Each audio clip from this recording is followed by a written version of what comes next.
Mesdames, Messieurs, le véhicule que nous vous présentons aujourd'hui vise à succéder au fameux Peugeot P4, entré en service dans les années 80 et arrivant aujourd'hui en fin de vie. Le programme d'armement du véhicule léger tactique polyvalent non protégé, VLTP-NP, version commandement liaison, apporte au P4 un digne successeur, le véhicule tactique 4x4 ou VT4. Il s'agit d'un programme interarmée dont l'armée de terre est l'armée pilote. Destiné à être employé sur le territoire national et sur les théâtres d'opérations stabilisés, le VT4 permet d'assurer des liaisons au profit de combattants équipés félins dans un contexte opérationnel, au PINT ou OPEX, dans un contexte de préparation opérationnelle ou de formation. Par ailleurs, il peut être mis en œuvre dans le cadre de la sécurisation des emprises et ses moyens de communication et d'information lui permettent notamment de s'insérer dans un dispositif tactique. L'acquisition des VT4 a été décidée au printemps 2016. Le contrat a été notifié la même année, en décembre 2016, à Renault Trucks Défense, nouvellement Arcus, grâce à une étroite collaboration entre, d'une part, l'armée de terre, en charge de l'expression de besoin dans une fiche de caractéristiques militaires, et d'autre part, la DGA, qui était responsable de la spécification technique de besoin. Le projet a permis d'expérimenter une amélioration de notre réactivité dans la préparation de la procédure d'acquisition. Cette efficacité doit encore être accrue dans le cadre de la transformation de la DGA, donc en regroupant fiches de caractéristiques militaires et spécifications techniques de besoin dans un unique document. Afin de bénéficier de livraison dans des délais réduits, donc le VT4 est décliné en 2 standards. Le périmètre du contrat couvre le développement de ces 2 standards, la production, mais également le soutien. Donc 1000 véhicules ont été commandés dès 2016, 500 au standard 1, les 500 autres au standard 2. Les premiers véhicules au standard 1 doivent être livrés à compter de cet automne, tandis que les standards 2 seront livrés à partir de 2019.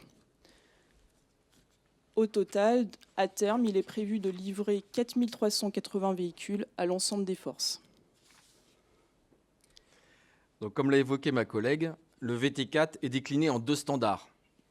Le standard 1 répond avant tout à l'ensemble des exigences de mobilité, tandis que le standard 2 satisfait à la totalité du besoin opérationnel. Le standard 1 offre donc un sous-ensemble des caractéristiques du standard 2. Les compléments apportés par le standard 2 incluent les prééquipements pour l'intégration des moyens d'information, de communication et de géolocalisation, ainsi que les capacités nécessaires à la projection du véhicule. Tous les standards 1, tous les standards 1 sont appelés à être mis à hauteur du standard 2 d'ici 2022. Donc les VT4 sont produits dans l'usine de Saint-Nazaire d'Arcus à travers la militarisation d'un véhicule de gamme civile, à savoir un Ford Everest. Les travaux de développement ont été ponctués de nombreux rendez-vous d'orientation entre, d'une part, l'industrie et l'équipe de programme. Donc, au vu des très nombreuses modifications, le développement a nécessité de nombreuses séances de maquettage concernant les adaptations requises pour répondre aux besoins. Ces travaux, associant l'industriel, la DGA et la section technique de l'armée de terre, ont permis de garantir le plus en amont possible une bonne prise en compte des spécificités militaires. Ils ont également favorisé l'intégration d'innovations dans les solutions retenues par l'industriel, comme le recours à une housse en tissu modulaire pour le support d'armement. Vous pouvez voir sur la diapo à gauche une photo de la première séance de maquettage armement et à droite la solution finale mature. Je vous invite notamment à prêter attention à ces housses lors de la présentation physique qui aura lieu à l'issue.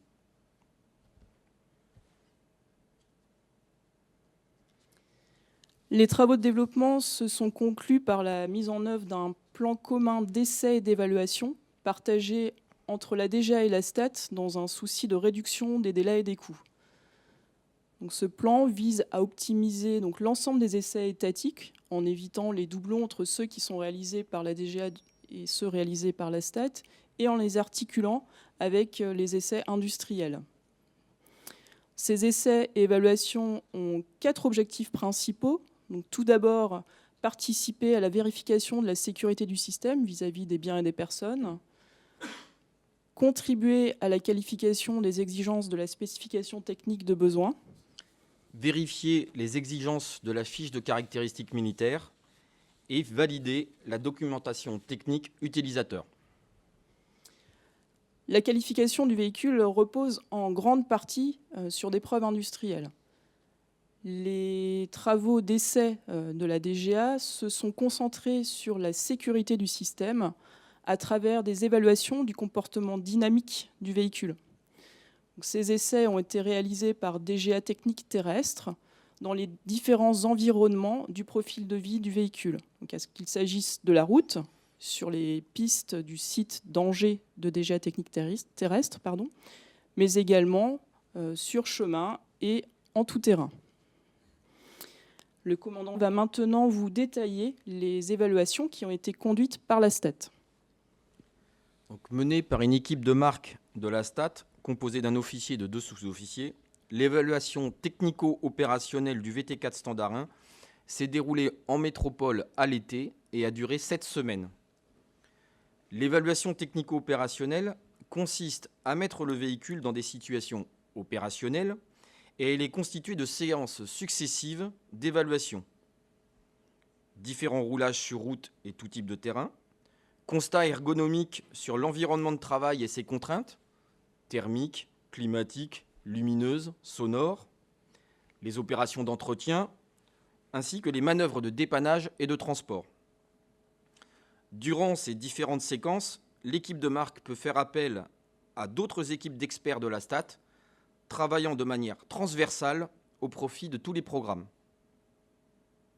Pour finir, l'évaluation technico-opérationnelle permet aussi de contrôler et de corriger la documentation technique utilisateur qui sera livrée en même temps que le véhicule.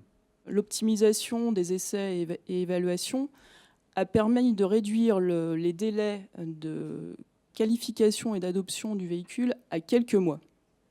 Ainsi, la DGA a prononcé la qualification du Standard 1 en juillet dernier. L'adoption par l'armée de terre est prévue au mois d'octobre, avant la livraison des premiers véhicules Standard 1 le même mois. Dans cette chronologie serrée, je me permets de souligner les sessions de primo-formation. En effet, l'appropriation d'un nouvel équipement par les futurs utilisateurs est un point d'attention particulier. Ainsi, 3 sessions de formation des futurs référents VT4 des unités ont été dispensées par Arcus sur le site de DGA Technique Terrestre à Angers. Par conséquent, la déclinaison de la formation dans les unités est initiée. Le maintien en conditions opérationnelles a été pris en considération dès le début du projet. Donc, sur le territoire national, ce soutien est assuré de manière forfaitaire par l'industriel dans son réseau de réparateurs, de manière à garantir une disponibilité de l'ensemble du parc de 90%. La préparation du soutien sur le territoire national s'est achevée au printemps dernier, avant la qualification du Standard 1. En dehors du territoire national, le soutien revient en régie et est assuré par les forces. L'industriel fournit alors les pièces de rechange dans des délais contractuels, permettant aux forces de réaliser de manière autonome les différentes interventions de maintenance.